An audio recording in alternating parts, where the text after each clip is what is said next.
Саламатсыздарбы, кутмандуу күнүңүздөр менен эфирде учур маселеси көрсөтүүсүнүн кезектеги чыгарылышы. Биз мындан мурдакыда бир кыйла көрсөтүүлөрүбүздө сөз кылып жүргөндөй, учурдагы эң олуттуу маселелердин бири республикабызды тегиз жалпы санариптештирүү. Биздин экономикабыздын өнүгүшүнө дагы, турмушубуздун эл чарбасынын, экономиканын бардык тарабынын дүйнөлүк ааламдашкан өнүгүүнүн тутумунда мындай бир алдыңкы катарга алып чыгууга, ошолор менен теңдеш жүрүүгө салым боло турган жалгыз шарттардын, негизги шарттардын бири ушул санариптештирүү. Бүгүн биз ошо республикабыздагы сот системасынын, сот тутумдарынын, сот тармагынын санариптешүүсүнүн абалы кандай?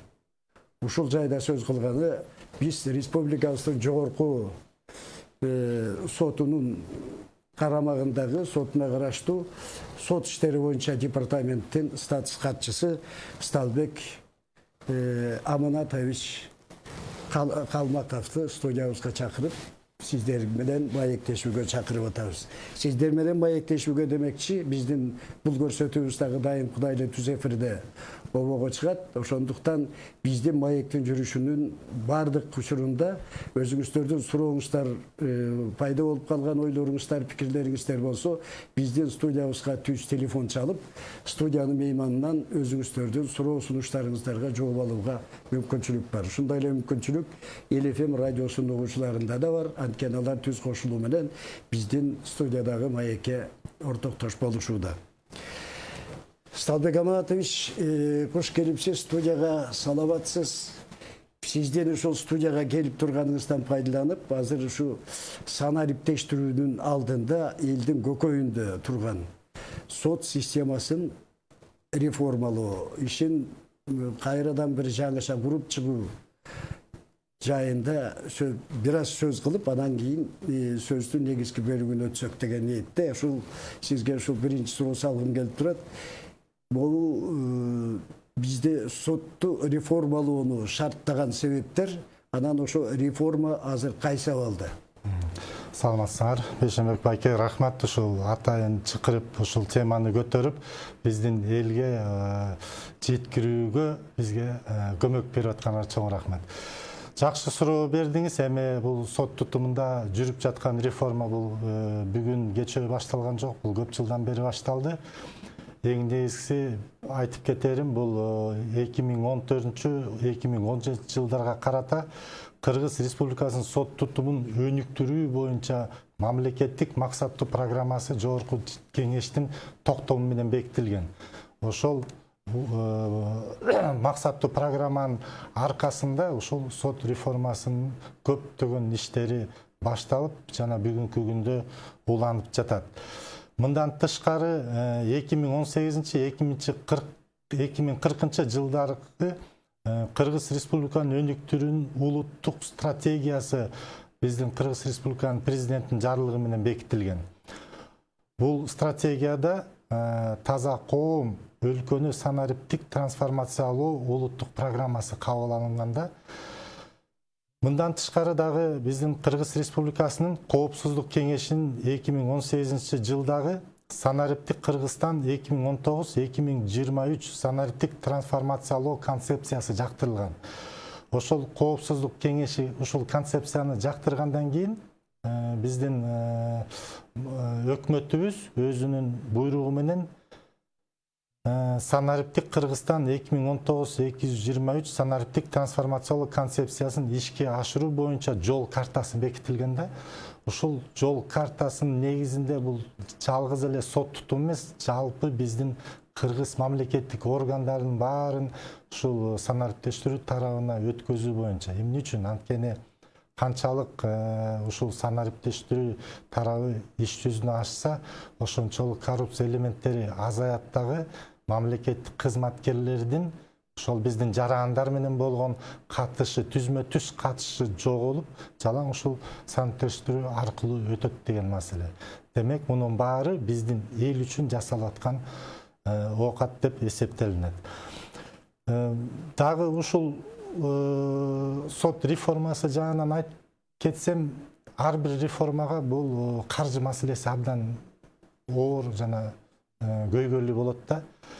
Айтып кетет элем, ушул сот тутумуна эгерде 2014 жылдары бир 600-700 миллион сомдун тегерегинде акча каражаты каралса, ал эми 16 жылы миллиард 213 миллион, 17 жылы миллиард 360, 18 жылы миллиард 555 миң 958 миң сом, жана 19 жылга уже 2 миллиард 154 миллион 617 миллион сом миң сом көрүнүп атат. Бул эмнени айтат? Бул биздин мамлекет тарабынан, биздин жетекчилердин тарабынан ошо сот тутумуна боло мамилеси көрсөтөт да. Салыштырмалуу айтып кетсем, бул 17 жылга карата 18 жылкы сот тутумун каржылоо дээрлик 14,4%га өстү. Эгерде мунун теги бөлүштүрүп карасак, анын бир 56% айлык майына кетет дагы, калган 44% ошол реформаларга каралган. Ошол реформалардын орчунду бир 2-3 санап жүзөгө ашып атканын. Ошолор азыр кайсы стадияда, эмне болуп атат? Реформа деп эле дүң айтып атабыз. Реформанын мисалы бир колу, буту, башы, көзү болсо керек да. Туура айтасыз. Эми сот тутуму негизи бул абдан өтө чоң жана кандай десем, кең катар болуп эсептелет да. Биздин жалпы республика боюнча 72 жергиликтүү соту бар. 57 сот аткаруучулар кызмат бөлүмү бар. 52 сот приставтар кызмат бөлүмү бар. Жана бул соттордун суд кеңеши жана сот тандоо кеңеши болуп эсептелет.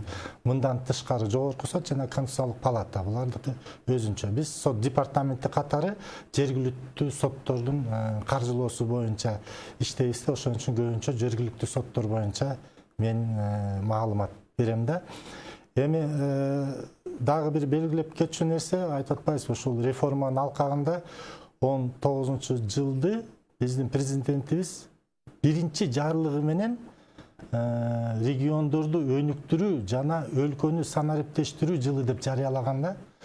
Ушунун аркасынан бүгүнкү күндө ушул эң кандай десем, санариптештирүү жаатында ушул 18 жана 19 жылда абдан көп иштер жасалып атат. Биздин сот тутумун эле алып келсек, бул азыр мындай кылалы, анда сот реформасын кийинки жылдары биз сөз кыла турган санариптештирүүнүн жанагы бүгүнкү күндөгү абалы эмнеге жетишилди деген сөздөр, ушул маселенин тегеретесинде сөз кылсак, анан мен мындай ойлоп атам да, ошол жанагы апрелдеги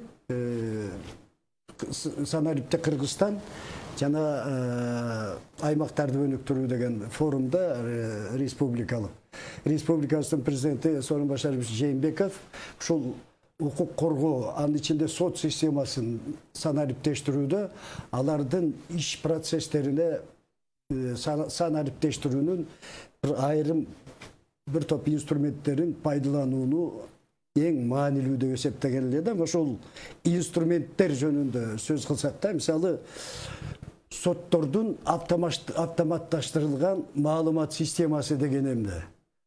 Ал эмне иш аткарат?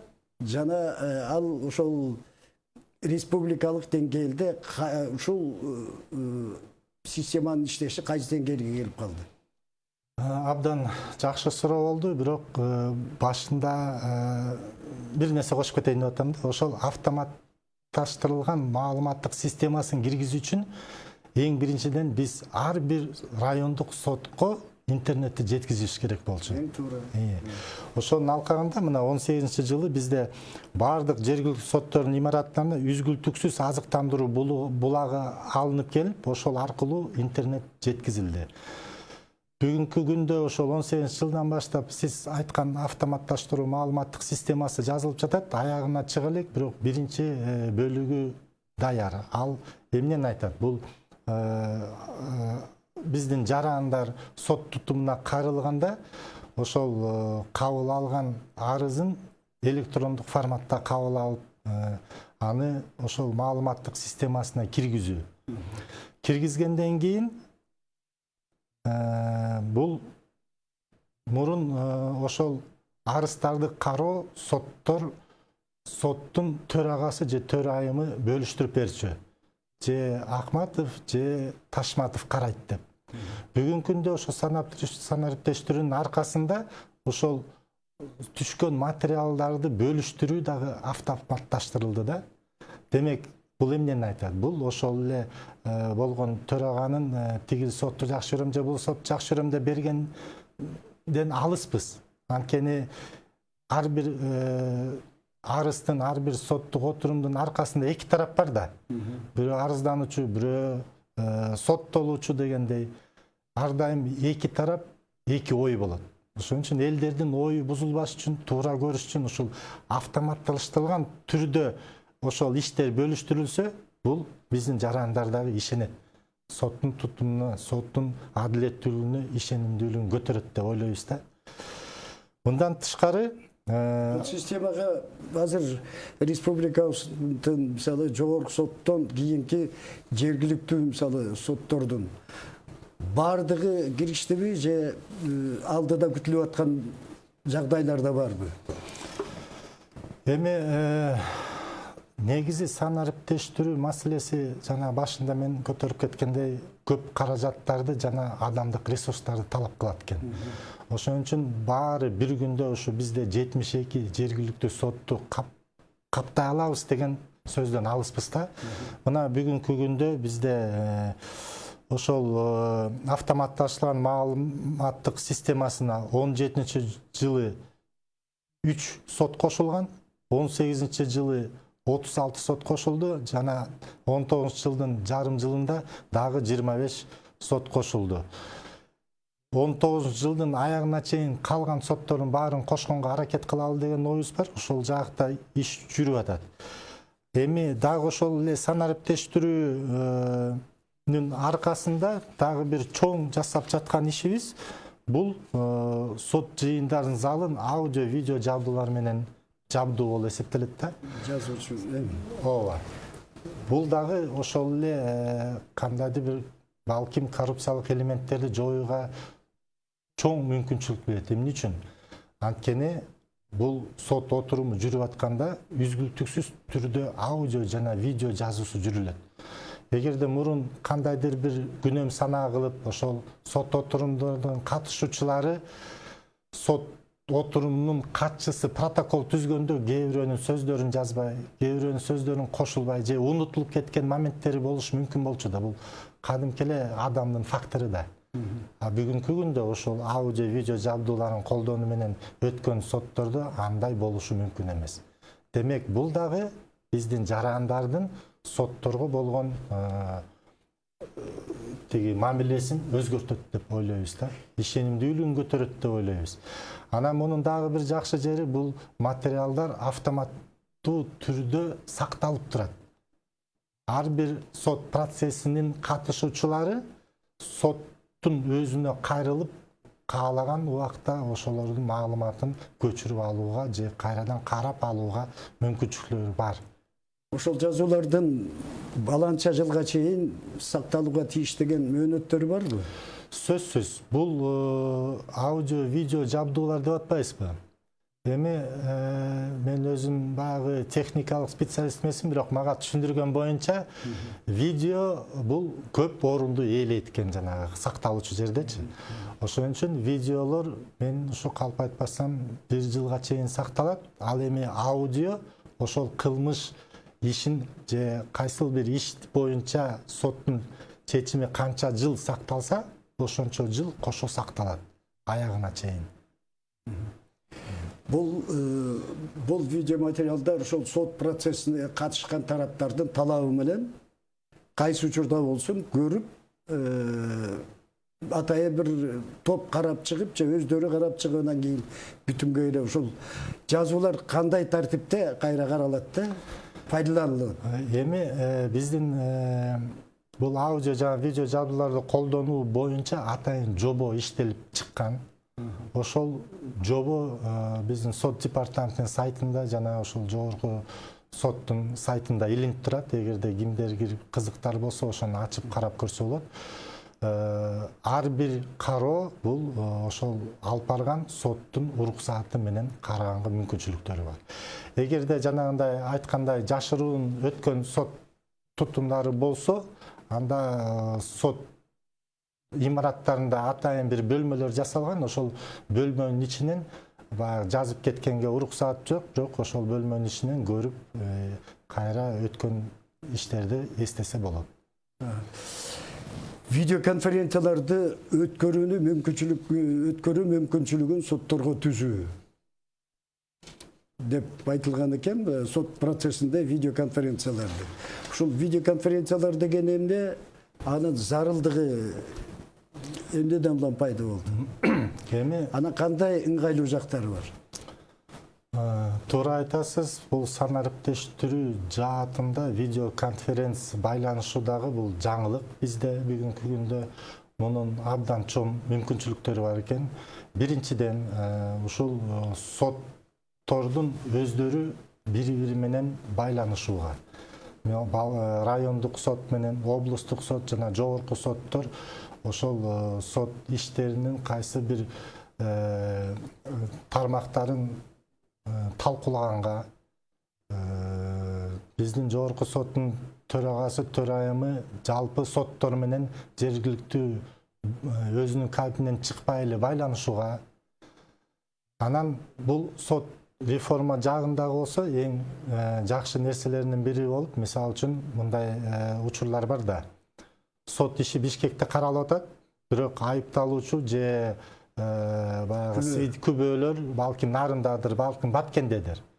Эми алардын баарын ушулардын Баткенден жанарындан Бишкекке алып келбей эле, ушу видеоконференц байланыш аркылуу нарындын сотуна барып, Бишкектеги кайсы бир сот имаратында болсо, ошол жерден чыкпай эле видеоконференц байланыш аркылуу сурак алып же маалымат бергенге мүмкүнчүлүк бар.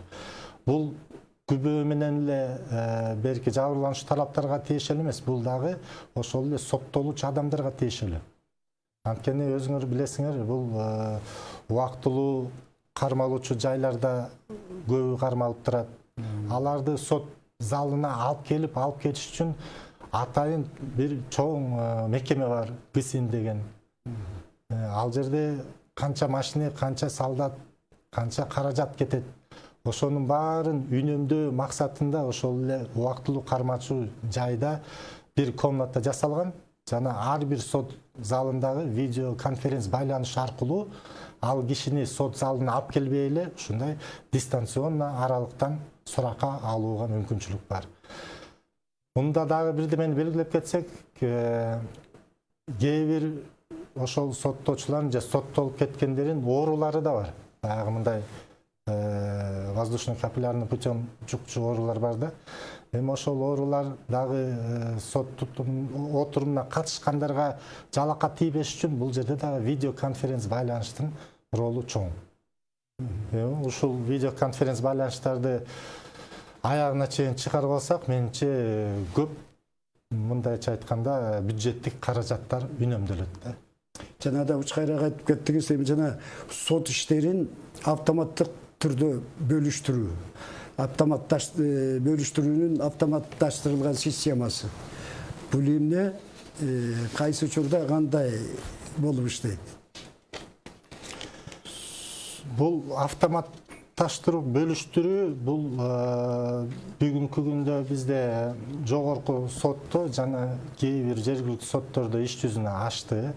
Бул жанагы айтып келгендей, мурун түшкөн материалдарды соттун төрагасы өзү бөлүштүрө турган болсо, бүгүнкү күндө муну автоматтык маалымат системасы бөлүштүрөт өзү. Бул судьялардын ким кайсы ишти карайт деген сөз да. Ким кайсы ишти карайт. Эгерде мурун дагы ушундай бир көйгөйлүү маселе болчу, бир соттордо 10 иш болсо, бир сотко 3 иш болуп калчу деген маалыматтар да болчу да. Бүгүнкү күндө ошол автоматташтыруу, бөлүштүрүүнүн аркасынан ошо ар бир соттун баягы нагрузка деп коебуз, нагрузкасына байланышып дагы каралат да. Эми мына санариптештирүү деп бир абдан чоң иш башталды. Бул толук кандуу өзүнүн максатына жеткендей жүзөгө ашыш үчүн адистердин чоң даярдыгы керек да. Ушул жаатта, ушул тармакта. Биздин сот системасында иштеп аткан адистер, соттордун өздөрү, башка ошол соттун аппаратында иштеп аткан кызматкерлердин ушул санарип кетүүдөгү даярдыктарынын деңгээли канча?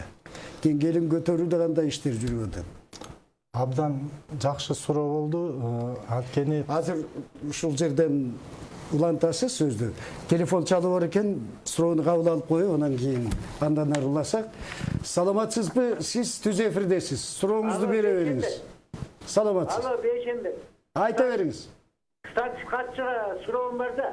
Айтыңыз, айтыңыз. Соттордун чечимин чыгарып атканда, жана комнатасына киришет го тайный. Ошондо ошо чечимди видеого угузбайбы?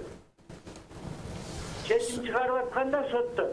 Өздөрүнчө совещательный комнатага кирет го. Ошол жердеги сүйлөшүлгөн чечимди сүйлөшүп атканы чыгабы чыкпайбы?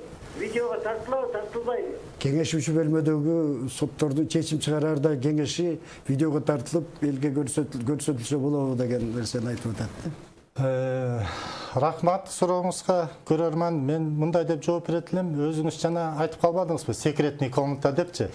Бир чети туура айтасыз. Бул сот чечимди чыгарганда эч ким тоскоол кылбаш керек да.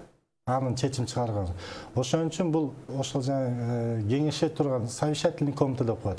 Ошол комнатага киргенде сотко эч ким тоскоол кылбаш керек, таасир этпеш керек. Эч ким кандайдыр бир жолтоо болбош керек да. Ошон үчүн ал жерде видео дагы көзөмөл жана тартуу мүмкүн эмес. Бизде айтылат ушул мыйзамдарда сот өзүнүн ички ою, өзүнүн деңгээли менен мыйзамга жарашыктуу чечим чыгарат депчи.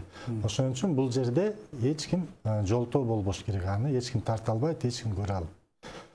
Эми жана адистердин ушул санариптештүүгө даярдыгы. Ооба, эми жанагындай уланта кетсек абдан жакшы. Кайсыл гана реформа болбосун, адам ресурстары болбосо, ал жылбайт реформа. Муну туура белгилеп кеттиңиз. Ушул 14-жылы биз мен айткан максаттуу программанын аркасынан сот тутумундагы боло турган реформалардын алдыга жылдырыш үчүн бизде Адилет сот деген атайын мамлекеттик ишкана түзүлгөн да. Эмне үчүн мамлекеттик ишкана түзүлдү? Анткени сот тутумунда мамлекеттик кызматкерлер иштейт. Мамлекеттик кызматкерлердин айлыктарына жараша ошол IT системасындагы адамдар келбейт экен. Канча конкурс жарыяласак да келбейт экен. Ал эми мамлекеттик ишканага атайын ушундай бир айлык майнасын бийигирээк коюп, ошол мындай адисти күчтүү адамдарды топтоп, ушул Адилет сот ишканасынын аркасынан жүрүп жатат. Бүгүнкү күндөгү реформадагы жанагы компьютер болобу, аудио, видео жабдуулар ошол жактан. Ал эми ошолорду колдонуу боюнча бул жерде биз мамлекеттик кызматкерлерди окутуп жатабыз.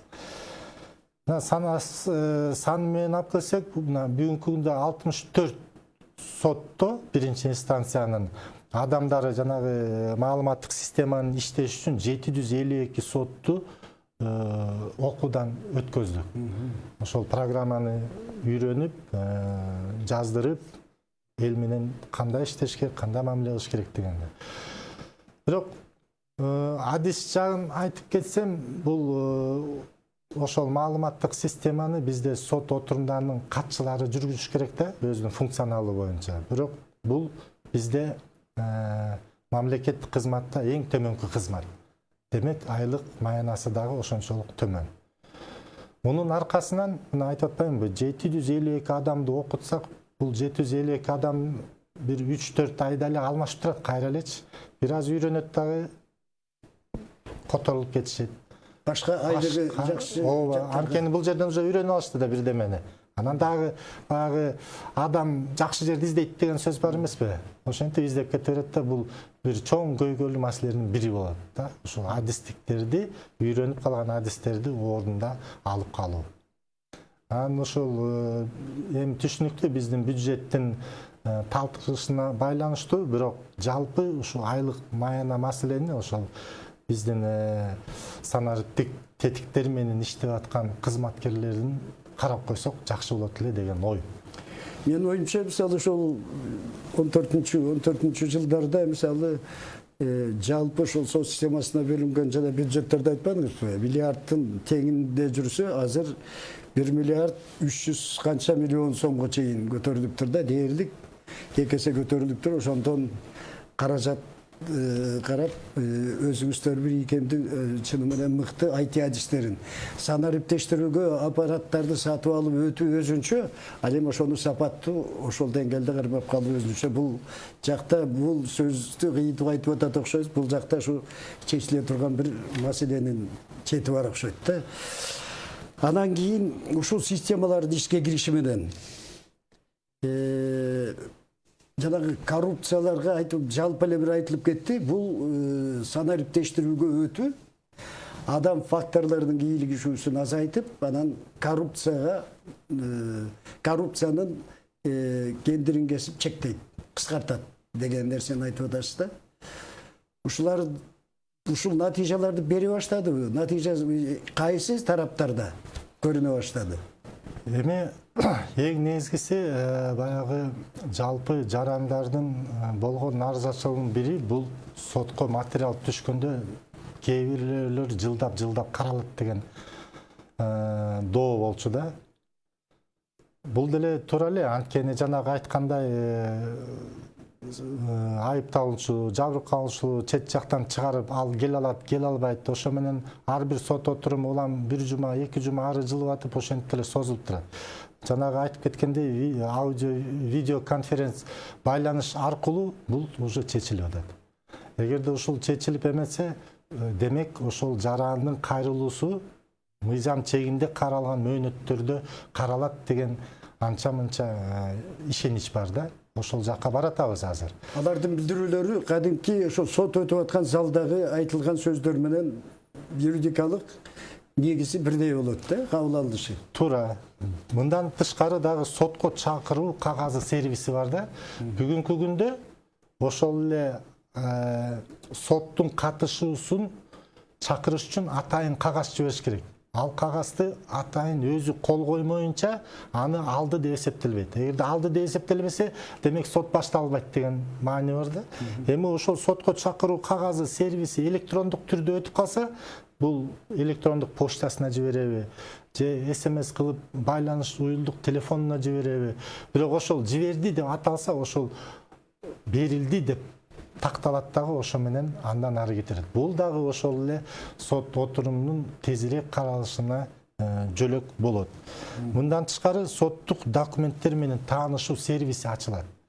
Бул эмне деген сөз? Бул ошол соттук документтерди электрондук түрдө таанышууга мүмкүнчүлүгү болот да. Мына бүгүнкү күндө дагы маалыматтык сервис кылып жеке кабинет деп каралып атат. Бул ошол эле биздин жарандарга өтө чоң жардам болот да. Анткени сот отурумунун кайсы бир жагы болсо, ал ошол өзүнө жеке кабинет ачып, ошол жеке кабинетте сот отурумунда болгон нерсенин баарын маалымат түздөн түз келип турат да. Бул дагы ошол сот катышуучуларынын ишине алдык алып барганына айкындык, ачыктыкка жол берет деп ойлойбуз. Ушунун баары жанагы сот чечиминин, сот процессинен, соттун чечиминин ачыктыгы, айкындыгы элдин көңүлүндөгү жанагы сотко карата ишенимдин аныктай турган факторлордун эң негизгилеринин бири да. Бул жаатта жанагы бир топ санариптештирүүдө айтылып аткан бир жагдайларды жөнүндө сөз кылдыңыз. Ошол соттун ачыктыгын камсыздоодо дагы кандай бир иш-чаралар бар? Соттун ачыктыгын камсыздоо жагында дагы мен дагы бир мисал катары жанагы коррупция жөнүндө мисал катары айтам деп эстен чыгып кетиптир, кошуп кетейин. Мына өткөндө эле ошол Москва районунда бир сот аткаруучуну пара алып жаткан жеринен кармалды деген маалымат өтүп кеткен. Бул биздин финансылык каржы жана финанс полиция тарабынан кармалган болчу. Бул факты бар.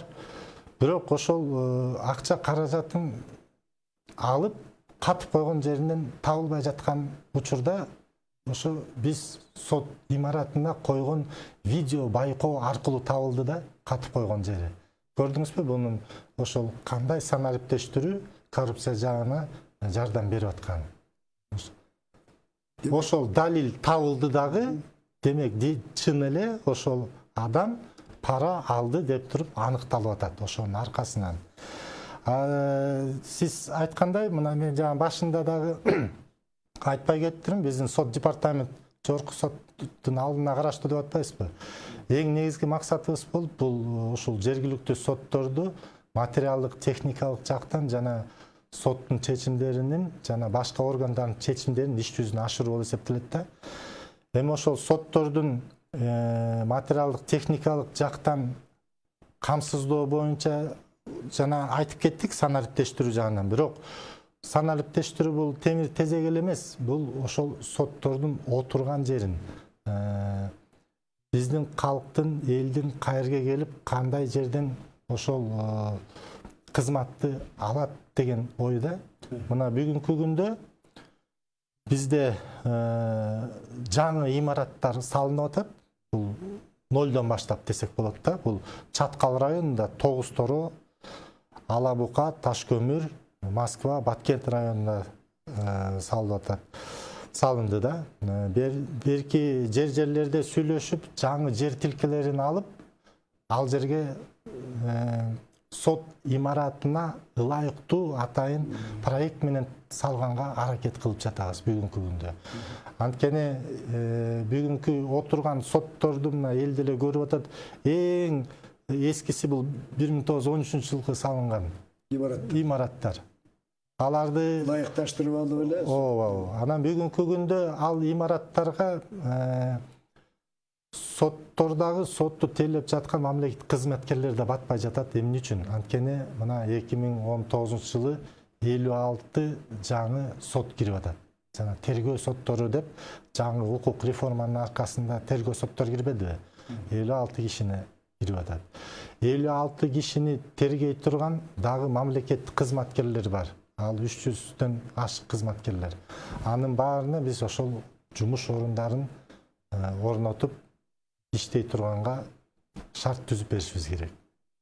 Мунун баары ошол реформанын алкагында жүрүп атат негизи. Сот ишиндеги сот аткаруучулардын иши дагы бир татаал, анан кийин олуттуу иштердин бири да ушул санариптештирүү көбүнчө сот аткаруучуларга да бир топ чегилдиктерди алып келди болуш керек. Абдан туура айтасыз. Ушул санариптештирүүнүн аркасынан сот аткаруучулардын ишин жеңилдетүү үчүн атайын маалыматтык система жазылды. Бүгүнкү күндө сот аткаруучунун иши дагы автоматташтырылып жатат дейбиз. Жөнөкөй эле мисал келтирейин. Сот аткаруучу мурун кайсыл бир иштер боюнча бирөөнүн үйүнө же мүлкүнө же машинесине болобу арест салыш үчүн, камакка коюш үчүн ал кат алып алып, жазып, ГРСке барат, ГАИге барат, канча убакыт, канча каражат кетет. Бүгүнкү күндө ошол маалыматтык байланыш системасы аркылуу 5 мүнөттүн ичинде биздин жанагы түндүк деген система бар. Ошол түндүк системасы аркылуу эле 5-10 мүнөттүн ичинде камак салат. Же болбосо башка бир мисал келтирсек, жанагы адамдын банктарга болгондо кайсы банкта кайсы акчасы бар экен деп дагы маалымат алыш керек да. Бизде 22ден 25 банкка чейин бар. Ар бир банкка бирден кагаз жазып жолдомо жибериш керек. Анын баары кайра келиш керек. Ал бери жагы бир 2-3 жума өтөт. Бүгүнкү күндө ошонун баарын автоматташкан байланыш система, должник деген аркылуу иштер жатат. Бул жерде дагы жаңы жаат чыкты. Жакында эле жаңы мыйзамга өзгөртүү боюнча, бул алименттер боюнча. Ошол биздин сот департаментинин сайтында эми түшкөн аткаруу барактардын дээрлик 40% бул алименттер боюнча да, алименттерди өндүрүү боюнча. Ушунчалык көйгөйлүү маселе болгон үчүн ушу мыйзамга ушундай өзгөртүү кирди. Биздин сот департаментинин сайтында атайын бир бөлүк болуп, алимент төлөбөй качып жүргөн адамдардын сүрөтүн чыгарып койгонго уруксаат беришти. Сүрөтүн жана ошол качып жүргөндөрдүн тизмесин эл уксун, көрсүн, билсин. Булар алимент төлөөдөн качып жүрөт деген мааниде. Бул дагы ошол санариптештүүнүн аркасында биздин сайттар болобу, ошол жана маалыматтык байланыш системалар болобу, ошолордун баарын колдонуп келип туруп, ушул сот иштеринин алдыга чечимдерин аткарышын жолдору да. Анан сиз айткандай ошол сот аткаруучулар чын эле абдан көйгөйлүү маселе. Бүгүнкү күндө жанагы видео фиксация деп жол бузуулар боюнча дагы көп материалдар болуп атпайбы? Ошол материалдардын дагы аягында төлөбөй калгандардын баары биздин сот аткарчыларга келет да. Бүгүнкү күндө статистиканы бир аз эле алып келсек, бир жылда 100 миңдин тегерегинде сот аткаруучуга аткаруу барактары келчү буга чейин. Бүгүнкү күндө бу жарым жылдын ичинде эле ошол жол эрежелерин бузгандарын төлөбөгөндөрүнкү эле жарым жылдын ичинде 100 миңден ашып кетти. Бул эмнени айтат? Бул бүгүнкү күндө ошол 203 сот аткаруучу бар биздин республикада. Алардын нагрузкасы 2 эсе көбөйүп кетти деген сөз.